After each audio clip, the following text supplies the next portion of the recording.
Bulletin మనం breaking news చూస్తున్నాం. భద్రాచలం వద్ద గోదావరి ఉధృతి గంట గంటకు పెరుగుతూ ప్రవహిస్తోంది. ఎగువన ఉన్న కాళేశ్వరం, ఇంద్రావతి నదుల నుంచి భారీగా వరద నీరు గోదావరికి వచ్చి చేరుతోంది.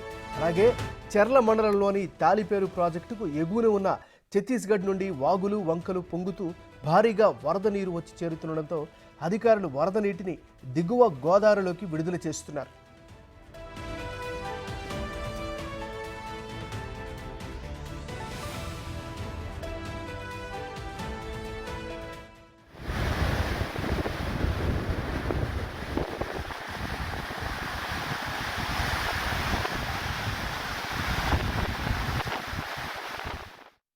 పెరుగుతున్న వరద నీటితో భద్రాచలం వద్ద గోదావరి ఉధృతంగా ప్రవహిస్తూ అంతకంతకు ప్రమాదకర స్థాయికి చేరుతోంది. దీంతో భద్రాచలం వద్ద గోదావరి 14,26,684 క్యూసెక్కుల నీటి మట్టానికి పెరిగింది. ప్రస్తుతం 53 అడుగుల నీటి మట్టం నమోదు కావడంతో మూడో ప్రమాద హెచ్చరిక జారీ చేశారు అధికారులు.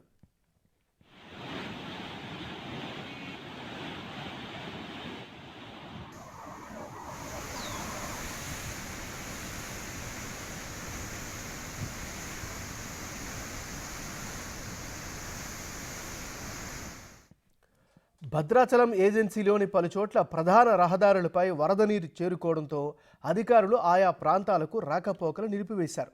దీంతో పరివాహక ప్రాంతంలోని ముంపు ప్రాంత ప్రజలను అధికారులు సురక్షిత ప్రాంతాలకు తరలిస్తున్నారు. జిల్లా అధికార యంత్రాంగం ఇప్పటికే భద్రాచలం డివిజన్లో 54 పునరావాస కేంద్రాలను సిద్ధం చేసి ఉంచారు. గోదావరి మరింత పెరిగితే అధికారులు అప్రమత్తంగా ఉండి మరికొన్ని లోతట్టు ప్రాంతాలను గుర్తించి సహాయక చర్యలు చేపట్టేందుకు సిద్ధంగా ఉండాలని జిల్లా కలెక్టర్ జితేష్ వి పాటిల్ ఆదేశించారు.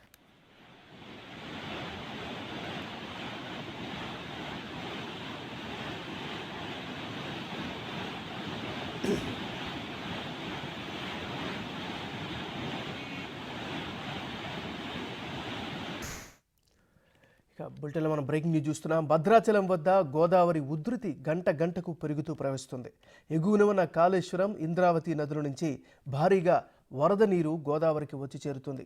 ఇక ఇదే అంశానికి సంబంధించి మరింత తాజా సమాచారాన్ని అందించేందుకు ఖమ్మం నుంచి మా రిపోర్టర్ భాస్కర్ లైవ్లో సిద్ధంగా ఉన్నారు.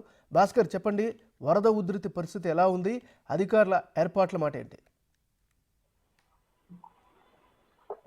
ఇప్పటికే భద్రాచలం వద్ద కూడా ఉదయం 6 గంటల వరకు కూడా ఉగ్రరూపం దాల్చినటువంటి గోదావరి క్రమేపీ తగ్గుముఖం పట్టింది.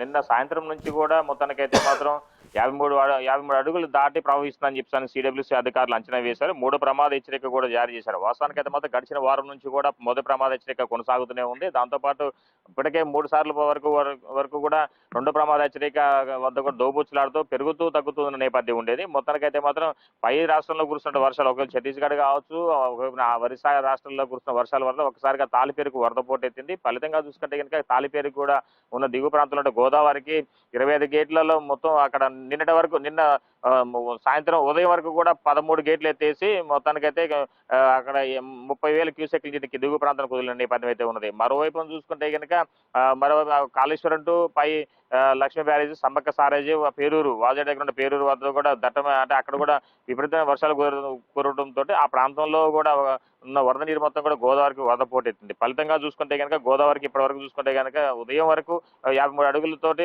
3 ప్రమాద హెచ్చరిక కొనసాగిన తరుణంలో ఒక్కసారిగా అంటే 7 గంటల నుంచి తగ్గుముఖం పట్టిందని చెప్పి సిడబ్ల్యూసీ అధికారులు అంచనా వేసి మనం చాలా క్లియర్ విజువల్ లో కూడా చూసుకుంటున్నాం. మొత్తానికైతే ఇప్పుడు 52.5 అయితే వరకు అయితే కొనసాగుతా ఉంది. అయితే మరోవైపు చెప్పుకోదగిన విషయం ఏంటంటే తాలిపేరు దగ్గర ఉధృతి తగ్గుతున్న తరుణంలో మరోవైపున ఈ శబరి ఏదైతే దిగువ ప్రాంతంలో ఉందో శబరి నదికి కాస్త శాంతించిందని కూడా చెప్పుకోవచ్చు. ఫలితంగా చూసుకున్న నిన్నటి వరకు కూడా శబరి నది బ్రిడ్జి పైకి కూడా ఉధృతంగా ప్రవహించిన నీరు 50 అడుగుల పైగా అక్కడ వరద ఉధృతి కొనసాగింది. ఫలితంగా చూసుకున్న ఇప్పుడు మాత్రం తగ్గుముఖం పట్టడంతో అక్కడ 45 అడుగుల వరకు కూడా ప్రజెంట్ ఉధృతుందని కూడా చెప్తున్న నేపథ్యం అయితే ఉన్నది. మొత్తానికి అక్కడ అది ఏదైతే శబరి నది శాంతించి కాస్త తగ్గుముఖం పట్టిందో ఈ యొక్క ఎగువ ప్రాంతంలో ఉన్న వరద నీరు మొత్తం కూడా ధవళేశ్వరం వెళ్తున్న నేపథ్యం అయితే ఉన్నదని చెప్పుకోవచ్చు. ఎంఎన్ఆర్ మొత్తానికైతే మాత్రం ఇప్పటికే చాలా వరకు కూడా 54 ప్రాంతాలను కూడా ఫ్లడ్ ఎఫెక్టెడ్ ఏరియాలుగా గుర్తించినటువంటి అధికారులు అందుకు సంబంధించిన ఏర్పాట్లు కూడా చేయడం కూడా జరిగింది. ఒక డివిజన్ భద్రాచలం డివిజన్ లోనే 54 పునరావాస కేంద్రాలు ఏర్పాటు చేశారు. మరోవైపు మాత్రం బోరుగంపాడు మండలంలో కూడా అక్కడ కూడా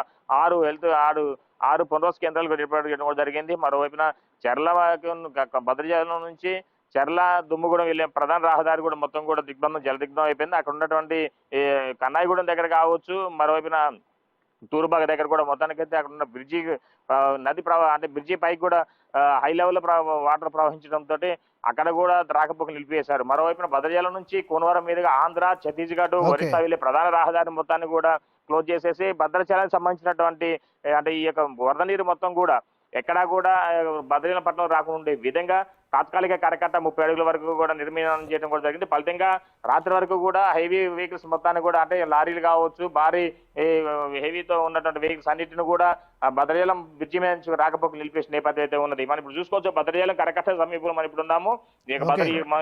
చూసుకున్నట్టయితే మాత్రం అక్కడ కనపడుతున్న స్తంభం అయితే ఏమన్నారు అదే మొత్తానికైతే దాని అవతల ఇంకా 4-5 అడుగుల పైగా కూడా స్నానఘట్టాలు ఉండేది. ఇవన్నీ కూడా ఒకసారిగా స్నానఘట్టాలు కావచ్చు, అదే విధంగా ఇక్కడ ఉన్నటువంటి షాపింగ్ స్టాల్స్ కావచ్చు, మహిళలు భర్త మార్చుకునే క్యాబిన్స్ మొత్తం కూడా జలదిగ్బంధంలో చిక్కుకున్నాయని చెప్పుకోవచ్చు. ఇప్పటికే సిడబ్ల్యూఎస్ అధికారులు మాత్రం గంటకు ఈ యొక్క వరద ఉధృతిని కూడా అంచనా వేస్తూ ఉన్నతాధికారులు రిపోర్ట్ చేసిన నేపథ్యం అయితే దీనిపై నేను సాయంత్రం కూడా వ్యవసాయ శాఖ మంత్రి తుమ్మల నాగేశ్వరరావు కూడా ఈ యొక్క ప్రాంగణం చేరుకోవడం కూడా జరిగింది. ఇక వచ్చేసి వరదపై మొత్తం సమీక్ష చేయడం కూడా జరిగింది.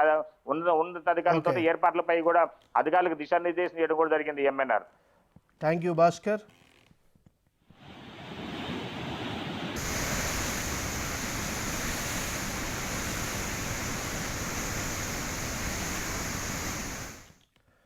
బులెటిన్ మనం బ్రేకింగ్ న్యూస్ చూస్తున్నాం. ధవళేశ్వరం బ్యారేజ్ వద్ద 2వ ప్రమాద హెచ్చరిక కొనసాగుతుంది.